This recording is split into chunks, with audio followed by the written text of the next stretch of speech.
Hey everybody, it's Lynette Khalfani-Cox, the money coach, and I wanted to have a conversation with a super important guy that I got to know recently when I took his master class on M&A, on mergers and acquisitions. His name is Perry Anderson, and I want you all to meet him because the information that I learned from him, it totally transformed my thinking about business, especially as a business owner of 20 years. So Perry really teaches people about buying businesses with no money down, without using your own credit, and without having to give up a personal guarantee in the process. So I think it's pretty powerful stuff. So without further ado, let me introduce you guys to Perry Anderson. And Perry, first tell our audience about your role at Quadra Capital, where you're the founder, and a little bit about your background.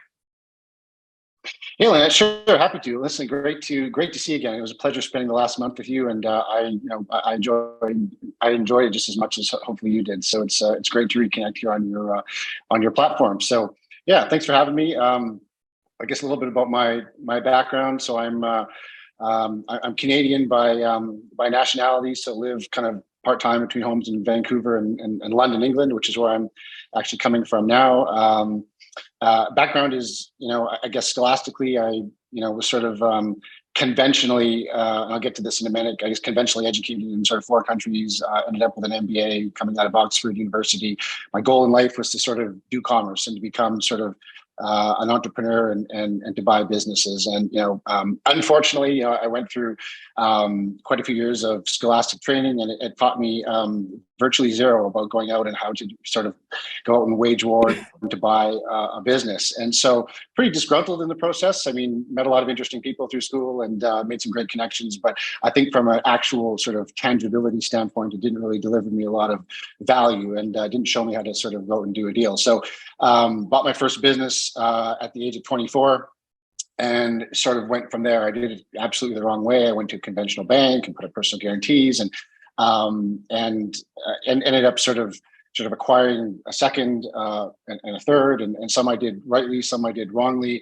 Bought a business in 2008, just literally weeks before the great financial sort of crisis, and I lost that business, and that wasn't a lot of fun. And I had sort of personal guarantees attached to all of that, and so yeah, sort of have sort of had a few sort of bumped my head a bunch of times, and sort of the wounds are expensive, right? And so I guess kind of fast forward to now. So after sort of, a few years of getting on my feet of kind of deal making, I ended up starting a private equity firm called Quadra Capital about 21 years ago. So headquartered in Vancouver, we've got an office in London, relatively small team. There's 11 of us at Quadra. Everybody comes from sort of fairly blue chip backgrounds. Everybody's sort of sort of Goldman Sachs, Rothschild, Carlyle Group, PwC, et cetera. But we don't sort of view ourselves as sort of stodgy bankers. We're just sort of entrepreneurs and deal makers that are looking to do sort of fair deals in the lower M&A market. And so I guess over the last kind of 20 years, we've bought and sold numerous companies. We've completed over 30 investments into a pretty diverse range of sectors. Taken 3 companies public, 2 via RTO, 1 via full-blown IPO.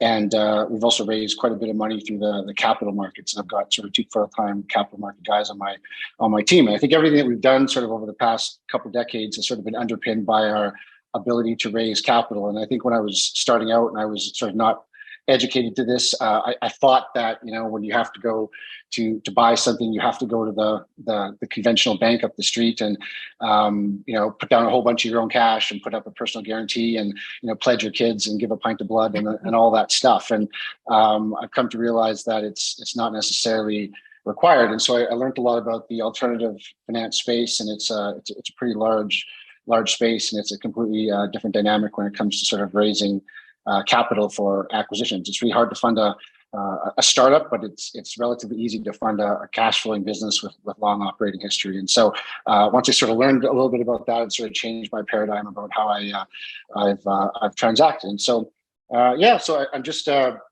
guy that's sort of gone through life and I've done a few deals, and I'm sort of on the side. I also, in a lesser capacity, I sort of run an M&A workshop, and I've taught sort of a few hundred people sort of globally how to buy and sell businesses without risking a full amount of their own capital, and kind of de-risking themselves in the process. And so 90% of my time I'm actually out eating my own cooking and out sort of working on deals, and the other sort of 10% of my time I enjoy sort of passing on some of the things that I've learned, and sort of to others that are also looking to go out and buy companies for themselves.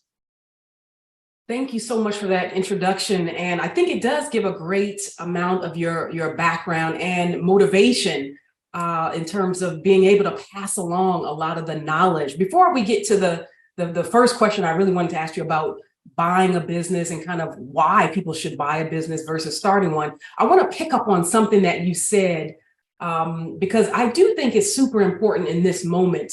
Perry was really kind of modest right there when he was like, "Oh yeah, I got an MBA from Oxford." That's a big deal. But I know from, again, having been under your tutelage for a month and learning from you, that you're not really too keen on traditional higher education now. And you alluded to this, the fact that you really just kind of didn't learn deal making, even going to a really great school, getting an MBA, et cetera. You didn't learn some of that. So I wonder if you just might talk briefly first about like the whole idea that a lot of people are starting to feel like, is college really worth it? Especially if you're going to school for business or entrepreneurship, you might be better off like learning the nuts and bolts from somebody who's actually done it. Yeah, and look, I'm a lifelong learner, and I thoroughly enjoy sort of the learning process, and I don't think that sort of historically the education has caught up with the sort of the 21st century, and I think they really sort of teach people how to become employees, and that's kind of the I think what they pass along for the most part. And obviously, I think in technical trades and various things, I think it's important, obviously, to go through that sort of the conventional, school system. I'm not sort of against it, but I'm just sort of paralleling it to my own story. And my own story again was I was looking to go out and learn commerce and how to kind of do deals and buy businesses, raise capital, and negotiate and de-risk. And I didn't learn any of that, and which I felt a little bit shortchanged by. And I think generally speaking, I think I think kind of the formal educational system has sort of failed us as a society, and which is unfortunate, because you got a lot of kids right now that are going to, they think conventionally they need to go out and get this degree. Well, fantastic. So they go out and get a degree. 9 times out of 10, they're taking big student loans. So they're walking out of school with a big albatross around their neck of a debt load. Yep.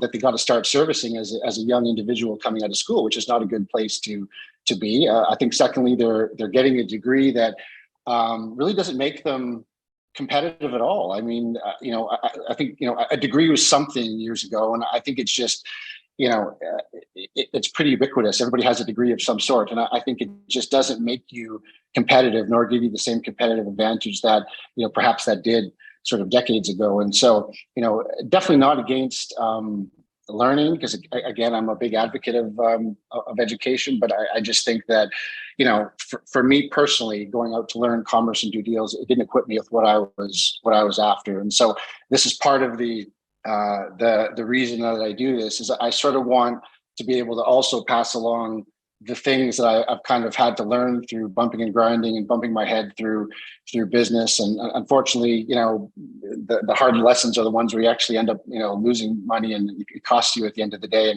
But I think that's those are where the nuggets are. And I think if I had just somebody to tell me sort of, hey, Perry, go left instead of right, I probably would have, saved myself perhaps from a failing something that I bought, or having something come back to bite me down the road. And so just after doing this for sort of 25 years, you sort of I've been able to connect the dots. But I think that's what is sort of the essence of what I'm offering, is really just showing people what maybe not even what to do, but maybe what not to do. And I think those are some of the nuggets that can be passed on and taken from sort of what I share with people. Certainly, I know when I took your masterclass, I really got a strong sense of why it is that you would want to buy a business as opposed to starting one from scratch. But just talk for a minute or so about why you think that's important and why entrepreneurs or would-be entrepreneurs should really sort of, kind of flip the script mentally and think about acquiring a business as opposed to beginning one. Sure. So, I think first and foremost, it's damn hard to go out and start a business from scratch and to create revenue from thin air. But it's funny. I mean, that's a very ubiquitous thing as well. I mean, you've got everybody and the dog that's out looking to do the next startup. Everybody wants to be sort of the next Zuckerberg and to go build something from scratch. And it's super difficult. And so I kind of spent my whole life doing sort of the same thing. I've been rinsing, repeating by sort of getting into something, trying to optimize it, and then sort of figuring out a way out of it. They've had different skins, but it's all been sort of M&A related is what I've been doing over essentially my entire career. Once I went out of my lane and I actually did a startup, and the startup ended up failing miserably, and it was absolutely. Such a challenge. Like I've never worked so hard in the couple of years that I was involved in this, and it was a very difficult thing, and it actually really sort of reemphasized why I don't want to do a startup, because I've never worked so hard, and it's just very, very difficult to sort of prove out a business model and turn on revenue and make that happen. And there's a lot of things that are just outside of your own control.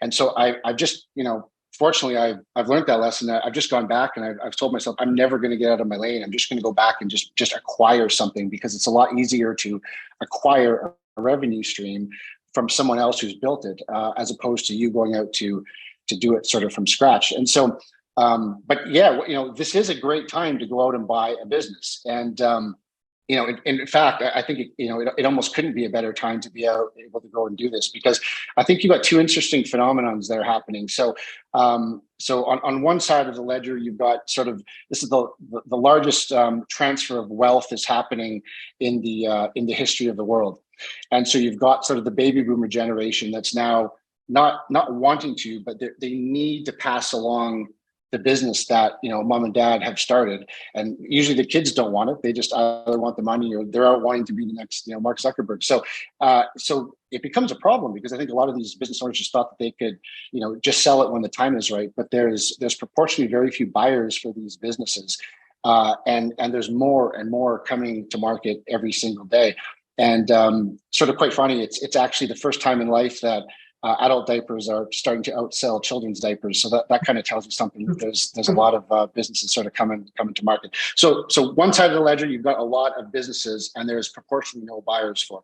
The other side of the ledger is there's far too much capital that's sitting on the sidelines. There's unprecedented amounts of capital that's sitting on the sidelines waiting to be deployed. And after sort of going through COVID and all these sort of anomalies, I mean, you've got funds that just they're mandated to deploy the capital, but they're just not able to, or they haven't been able to, and so there's an absolute ton of capital that's sitting on the side, that can be readily used for acquisitions, and that's a relatively stable thing to do, because you're looking at legacy businesses that have long operating histories, and they're fairly de-risked in their own right. They've been through some market cycles and they got real economics behind them. So people are sort of happy to lend towards something like that, because there's much more of a degree of certainty around that, as opposed to the raw startup with no customers and they're trying to get something off the ground, and that's very difficult. So yeah, interesting time, like lots of product and lots of capital. And I think if you can figure out how to just sort of position yourself to be in the center of all that, it's a pretty relevant and pretty fun sport to play. One of the things that I really appreciated about your course was when you talk about plenty of capital being out there, you give us so many resources, not only just, samples of deals that you've done, information about how to negotiate, how to talk to lawyers and how to get the legal side involved on the deals and do so in a cost-effective way. But at the very end, you were like, here's where you can go to get capital to buy a business, to, here's on the debt side, here's who will finance it. On the equity side, here's who would take an equity stake, that kind of thing. And I was like, wow, this is literally like a list of places to go, the exact contact people, their emails, their phone numbers. It doesn't get any better than that, So if people are wondering like, yeah, then really, where am I going to go to get the money? And so that in and of itself was super, super helpful. Perry, talk a little bit about the type of folks you've trained hundreds of people, again, myself included. Talk about the range of people who have taken your master class. Because I think sometimes people might think, well, I'm not an entrepreneur, or geez, M&A, it might sound a little above their head. They might think I don't have business skills or background, that kind of thing. So who is this course, this master class appropriate for?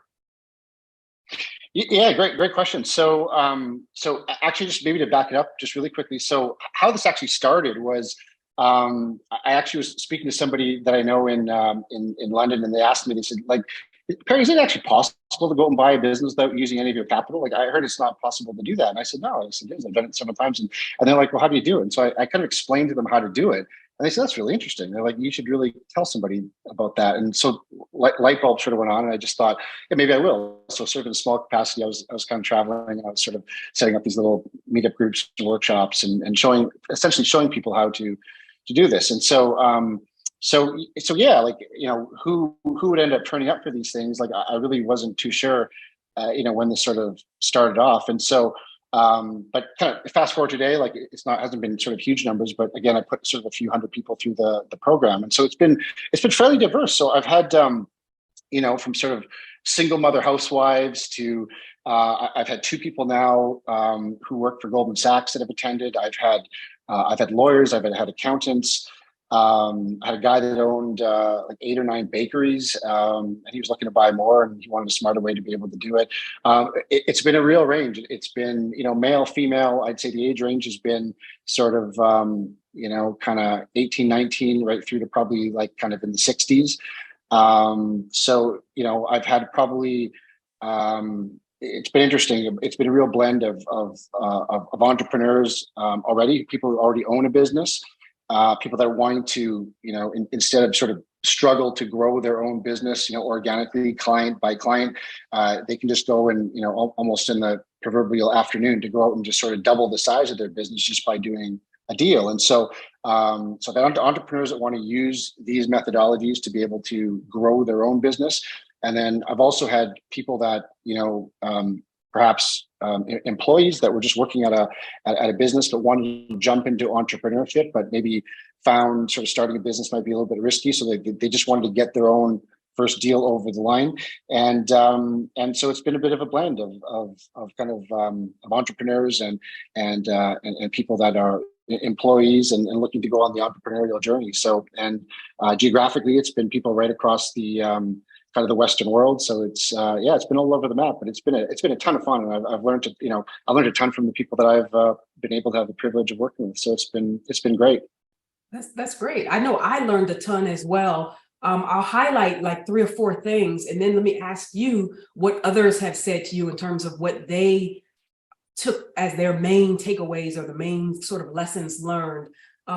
One is how to deal with business brokers. I found that to be incredibly helpful, because I think a lot of times people who are going to go out and buy a business, if they look online or if they come across something, they have to deal with a broker, and you have really specific strategies for how to deal with business brokers. I've already started doing that in my quest to go out and buy a business. So that's been really helpful.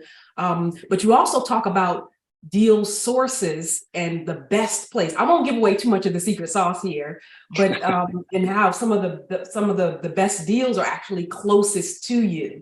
Again, I'll let the folks who enroll in the course kind of discover some of that. Another thing that was super helpful to me was just learning how to value a business and learning the amount that is proper or within range in terms of buying a business. So that can help shape your negotiations as you start to deal with sellers, because some are going to be super realistic in terms of pricing and what they want for the business. Others, not so much. And you can sort of, guide them into reality. And then I think one of the most helpful things that I learned also, and you alluded to some of this, that it's a great time to buy, was about what drives deals when you're buying from a small business owner, like what the actual factors are and how you can tap into a seller's motivation to get a deal closed. And it's probably not what most people think, so because people are thinking about a typical, a conglomerate or somebody, a merger and acquisition, and it's, all deal points and return on investment, and it's all numbers driven. And it's actually not that way at all when it comes to buying, say, a mom and pop business. And I know you've bought, everything from hair salons you told us about to, manufacturing type companies and other brands. So, but what have your other students besides me shared in terms of some of the highlights for them of what they've learned in your course? And I could talk because you gave us wealth hacks, again, obviously how to avoid that personal guarantee, how to get a Amex Black card. That was a really good one. So many just nuggets, but what have others shared with you in terms of what has been most valuable to them? Yeah, I guess it's been super positive. I think the responses have generally been really good. I think what happens is, after I spend sort of a month with somebody, or a month with a group, then I sort of arm them with a bit of a toolbox that they can go out and use, and they can sort of take that toolbox out into the world. And so, as you mentioned, this is all sort of case study based. It's not numbers and theory. It's all sort of street fighting, M&A street fighting, and how to actually get a deal over the line. So showing people how to, yes, like you alluded to, sort of, how do you deal with brokers, and versus not, how do you negotiate these deals? How do you raise all the capital that's required to close? How do you, if you buy a business, and how do you optimize it, and how do you exit, and all of these things. And so I want to give people different examples, and it's all things that I've sort of done through myself. You get actual contracts of all the deals that I've done. Nothing is outside of what I've done myself. And so, but yeah, so I sort of arm everybody with this toolbox, if you will, and they sort of go out into the world. And I guess just the way life works. You sort of lose track of people, right? You don't know who's sort of taking this information and who's not. And but I do, I do get the odd person that comes back, and I've had two sort of interesting examples to maybe answer your question about the feedback. It's two people have actually on two separate occasions have come back, and they phoned me up and they said, "Hey Perry, listen, can we regroup? I'd love to have a chat with you." I said, "Sure," and got on the phone with them. And one was a young guy, a young fellow from Canada, actually took the course a while ago, and he kind of came back a year or so later. And he said, "Perry, listen," he goes, "I just wanted to let you know that I was planning to go to school and do something conventionally, and thinking about getting a job. I wasn't sure what I was going to do with my career, but," he goes, I just took the stuff that you gave me." And he goes, I ended up going out, and I just bought my second business this year." And he goes, "I just wanted to thank you, because," he goes, "you set me off on a whole different trajectory." And so, here's a young kid that was trying to figure out what he was going to do with his life. And he went out and, he just closed on his second business. He didn't use any of his own capital, and he's now running two businesses. And, he's said he's going to go off, and he's trying to find his third. And so, he's off on his journey. So that was a great story. And the second one was actually a fairly recent one. So, a chap out of Seattle who never bought a business before. He's a software developer working in Seattle. And so he took the course, didn't really know anything about M&A. And we spent about a month together. And then after, he wanted a little bit of a steer to kind of help him with a few things. So I was helping him sort of after the course as well. But he just closed on a $9 million revenue generating business in it's a cement company in Washington State. And so first business he's ever bought. He just took a swing at the fence, and he's got himself nearly a $10 million business. And now he's quit his job, and he's running this business. He's going to try to turn this into something larger. But he said, holy smokes, he said, this is really these methodologies that you've kind of instilled, he says, has really, in both of these cases that I mentioned, they've sort of, I'm hoping they've changed these people's lives, and so for the better. And that they're, they feel like they've developed a new superpower, and they're out kind of going out trying to wage war. So it's a lot of fun to see. And everybody, I suppose, has a different viewpoint, but I think the feedback has been good. And I think everybody's been able to take something from it. So. That's a great way to put it, a superpower, because I feel like you did give us a super toolkit that, like you referenced, because a lot of the stuff you shared, frankly, is situational. Like in some situations, maybe a virtual merger makes sense. And again, if you take the course, you'll learn about what the virtual merger concept entails. In some situations, you talked about being able to, utilize your talents and your skills to take a equity position in a company without, again, having any cash change hands, but how you could get partial ownership in a business and how you go about doing that. You know, in some situations, you talked about distressed companies, and some people actually like to and want to buy distressed companies and how you turn those around. Or even if you're already a business owner, maybe part of the toolkit is understanding my business is struggling right now. How can I fix it? Like if I can't meet payroll, what can I do? And, you know, a lot of sources of financing, a lot of strategies you talked about can even help the existing business owner today. So I like the superpower concept and the toolkit concept, kind of marry the two of those together, because that's how I feel. Earl already knows that I'm off to the races. I'm talking to folks now. I'm looking because he knows I want to do this for 2023. I want to acquire a business utilizing the information, the knowledge, and the toolkit that you gave us. So I thank you for that very, very much. Any last or parting words before we wrap here? Any other takeaways that you'd like the audience to remember?